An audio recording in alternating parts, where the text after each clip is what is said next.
Tatlong bagay na kailangan mo para makapag-umpisa ka dito sa OBA or sa Online Business Academy. Una, kailangan mo ng yung sariling cellphone device. Kung meron kang laptop or computer, much better, pero optional lang ito. Kung meron kang cellphone ngayon, pwede na yan.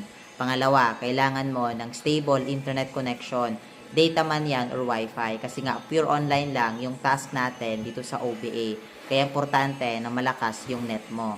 Pangatlo, kailangan mo ng 2 to 3 hours per day kung saan magagawa mo ng seryoso itong opportunity na to. Kahit part-time lang, pwede. At bonus, at ang pinaka-importante na kailangan mo para makapag-umpisa ay ang sarili mong account ID or user ID. Kasi dito papasok lahat ng income, transactions, at lahat ng pumapasok sa account mo ay dito mo ma-check. Kaya nga, kailangan magkaroon ka nito para makapag-start ka na rin na pagkakitaan yung mga social media accounts mo. So kung gusto mo na maturuan kita, i-comment mo dyan sa comment section ang location at age mo ngayon